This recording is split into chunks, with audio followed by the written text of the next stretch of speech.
Hello everyone, good morning. I'm going to make a quick video here because it's just a peaceful time. I'm having my coffee and under this blanket is Kieran.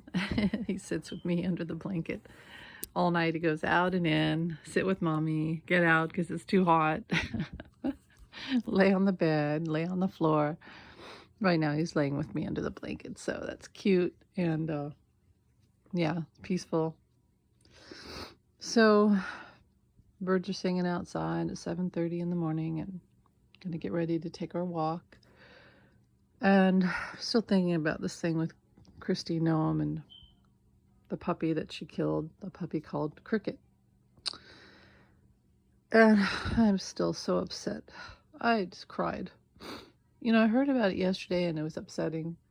And then I went to work and I came home and ate my late dinner, watched TV with Kieran, and he sits next to me and has his bone and the, rawhide, and then he sucks his blankie.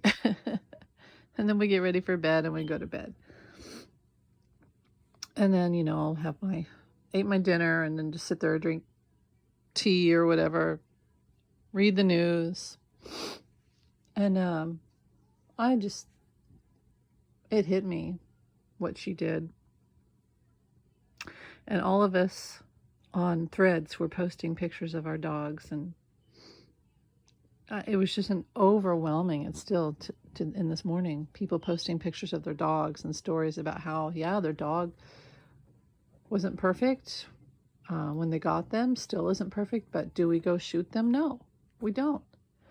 And it's just, I don't know, I'm just so overwhelmed and just crying because this poor, you know what it is? I think what it is that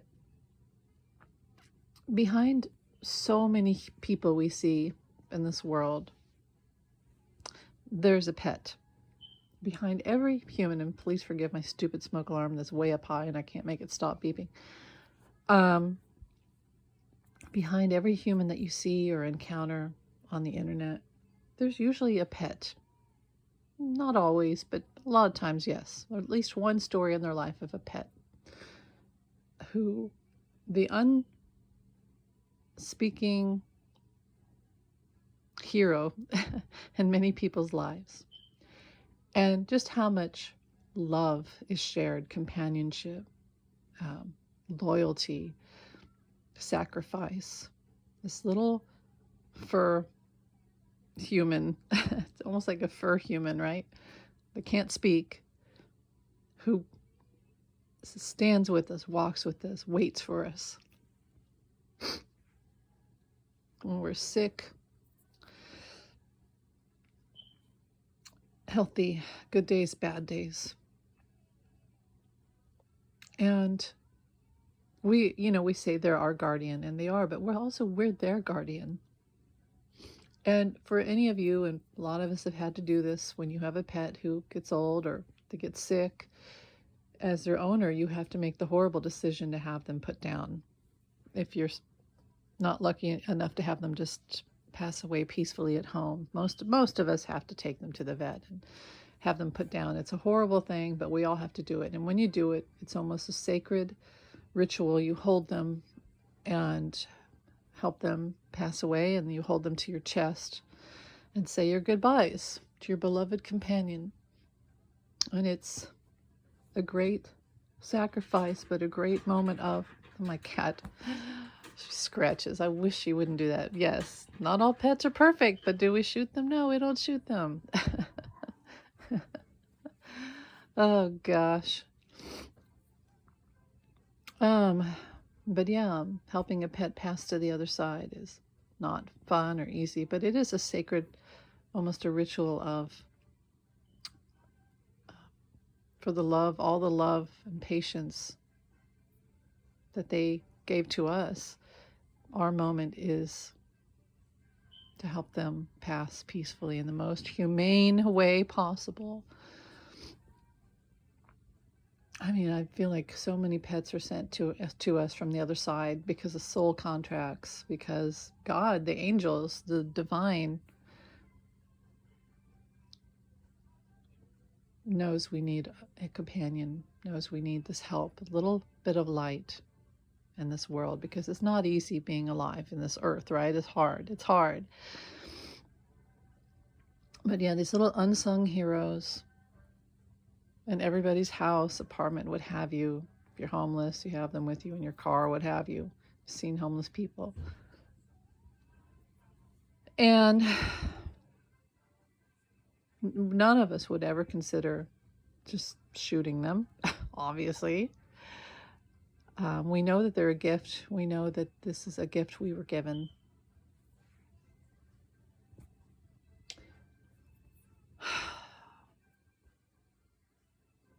I just can't believe she did that. She says, I mean, she so casually wrote about it in a book. So I guess let's be grateful that she told on herself, you know, because you don't always know horrible people unless you're around them all the time and you pick up on it. But she literally told us who she is. She said that Cricket was a puppy, a hunting dog, and she took him or her, I'll say them, with the older dogs to go on a hunt, to teach them how to hunt, to kill birds. She was teaching Cricket to kill birds, wildlife. But then on the way back home, Cricket killed some of the neighbors' chickens, apparently. And I think what happened was, and so she was teaching, Cricket did what Cricket was taught, to kill birds. Every untrainable dog has an untrained human. Puppies, until about the second year, a lot of dogs still have a lot of that wild behavior that's, you know, you're still training them. So I think she got mad and embarrassed. She got embarrassed and went back to her farm or whatever and took Cricket into a fucking, like a Gestapo, to a fucking gravel ditch and shot this puppy. It's fucking horrifying. And then I guess she wasn't done with her fit of rage. So she thought, what other animals can... I think she had a fit of rage. I honestly do. So she went and killed like a goat and then like some horses or something like that. I mean, that's disgusting. This is why we have vets, to humanely come out to a farm and do this for us, and to decide if it should be done. And her kids were coming home from school. So her kids came home to this rampage. Now, that's dangerous, because what if she was still in this fit of rage when her kids came home? Not only was it must have been horrifying for them to come home to this bloodbath. They probably loved Cricket. Cricket was a puppy. I have to say, part of why this upsets me is because my father was, I would call, a sociopath. He would always threaten to kill animals. He was going to kill a mother dog and her puppies one night. I remember being a little girl and sitting in the kitchen. It was raining outside, and sitting in that light of the kitchen, and outside it's dark and raining, and my brother was crying, and he said he was going to go out and sit in the rain with the mother dog and her puppies, and my dad said he was going to kill them all. And my mother's like, "Oh, Floyd, you don't want to do that." And my brother was crying. And he would do things like that. He would threaten to kill. He knocked my mother's tooth out. You know, the neighbor killed my favorite cat. My ex broke my dog's back in the middle of the night, and there was a trail of blood everywhere. So I have a lot, and that dog had to be put down. Basically, that dog was killed. My dog was like my baby, and it was horrifying. I still haven't quite accepted that. I have issues. I have trauma. And it's like, animals are so beautiful. They're so beautiful. They're such gifts. Yeah, are they perfect? But are we perfect? And how is it different? Why is it different that animals get killed than humans? Like, isn't that the same thing? Isn't killing wrong for any living creature? And this woman says she's pro-life, right? That's not pro-life. I think she should be held accountable, honestly. I don't want to cry all day about it. I cried all night, Because it's not just Cricket that died. It's all these things. It's these people. It's people. It's humanity. Most people are good people, right? And here's Miss Coco. But we have a problem where we don't hold humans accountable with their guns and with their rage. And again, it's not an untrained dog. Every untrained dog is an untrained human. So when I first got married, I had my first dog of my own, right? Puppy. Not puppy. Jasmine was like the wildest dog. And we were always butting heads. And I learned a lot. I look back at Jasmine and I thank her for teaching me patience, because she taught me how to be patient as a mother, and she taught me how to control my temper and my, because when you're a kid, you're selfish. And she taught me how to control that stupid kid selfishness, rage, what have you. My father was rageful, so I didn't want to be like him. And Jasmine taught me how to be patient. Hands down. I think every animal trains us. And they're a gift. You have some that are more like your companion, and some are your lesson, your blessings and your lessons. Cricket was just a baby. Didn't have to be a hunting dog. Didn't have to be put down. Could have been sent to another home. It's the humans that need to be trained. Anyway, these people, they're so violent. Like MAGA people, Trump people, the current GOP, they're just so damn violent. So it's just messed up. It's messed up. It's almost like a call to action of, hi Coco Love, hi sweetheart. It's a call to action of, we need to change. Things need to change. And who we look up to needs to change. Look at President Biden. His dog has bit several Secret Service people, right? He's had to have training and classes, and ultimately they just took him out of the White House because, he probably is sensing some bad people, right? Because we all know that we got some messed up people in these organizations. Good people, but then bad people. But anyway, but is he killed? No, because you don't just shoot an animal. You don't shoot them. I think that should go without saying. I really think that we need to start considering animals as, you don't get to just kill an animal. That's because you don't get to just kill a human, so you can't just kill an animal. Anyway, look at this face. Look at that. Anyway, I got to get up. I just wanted to rant, and hopefully I won't cry about this all day anymore. We can't have people like this as our leaders. We need, laws are there for a reason.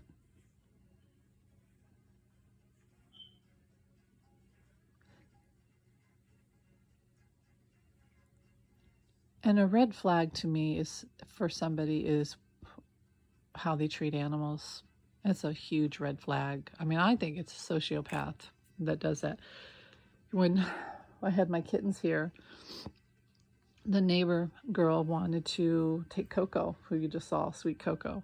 And I was really debating it because I didn't really feel good because the family the boys were a little wild. It was kind of a wild household. And I was like, okay, God, give me a sign. Give me a sign. Let me know if I should let Coco go to this house. I'm not sure. I'm not feeling good about this. And so it was a Sunday, and the kids came rambling. They would always come rambling into my house, They would take my food. I mean, it was this crazy situation, but they were kids, But anyway, I came rambling in, and the little girl was like, I want to take Coco home. And I said, not yet, not yet. One more week. And I haven't decided yet. I hadn't decided. And her brother took one of the kittens and, unbeknownst to me, put it in the toilet. Yes, horrifying. My daughter, Julia, plucked into the toilet water, plucked out the kitten, and was like, "How dare you?" And I ran into the hallway and I was like, "What's happening?" And she said, "He put the kitten in the toilet." Now, can you, oh my God, the horror of thinking if he had flushed. I just thought, thank you, God. Thank you, God, for not letting him complete whatever he was trying to do here. And two, thank you for showing me what I needed to know. That boy went on to throw a cat out a window, and another cat mysteriously died next door. They see, the parents allow. Pets are a privilege. They're hard work, they're a privilege. And you're right, Coco, yes. I just remember thanking God profusely. You know, when I say God, I mean the divine. You don't have to say God. It's the divine. It's the one source, God source. And so I was so grateful to be taught that, to be shown that in that moment. Even though it was horrible, I was grateful to know that Coco could not go over there. And yeah, I got flack. They were mad at me. They were mad at me because I didn't let Coco go to that house. But I think they also must have understood why. My point is, sociopaths do things like that. It's the humans that need to be trained. My dog that I had, who we always butted heads, and we were constantly, I say yes, she says no. All day long, every day, me and Jasmine. I remember the book said, this is how you potty train. And your puppy should be potty trained by, yeah, not this dog. Most dogs, no. I mean, every dog is different, just like every human's different. And one day I said, you know what? I need to be trained. And so I took her outside every half hour. And guess what? She learned to pee outside. Instead of getting mad at her, I'd get mad at me. What do I need to change about me? See, my point is that animals teach us lessons. And if you kill off or you just dump an animal on the side of the road, which I saw that living out in the country with my mother, I saw plenty of that. This is horrible. People can be horrible. But every animal is an opportunity for a lesson, a soul lesson, soul attunement. And I would say that killing an animal, especially a puppy, is probably the worst slap in the face against the divine and your own self, your own soul growth, your own opportunities. I can't think of anything worse, to be honest. I can't. Except for just pure abuse, like long-standing abuse. And so, as we talked about last night, Kristie Noem, I honestly feel sorry for her, because now she has to live with this. And I mean, obviously she must not have changed that much. If she's aligned with Trump, she's probably hasn't changed much. I mean, look at Boebert. Boebert admitted to killing some dogs too. What is with these people? Take their guns away, please. They're showing us who they are. But yeah, I feel sorry for them. I feel sorry for all of them. And I think we need to have laws and rules against violence and murder of animals. We need to have rules. We need to have laws. Anyway, thanks for listening, guys. Have a great day. Bye.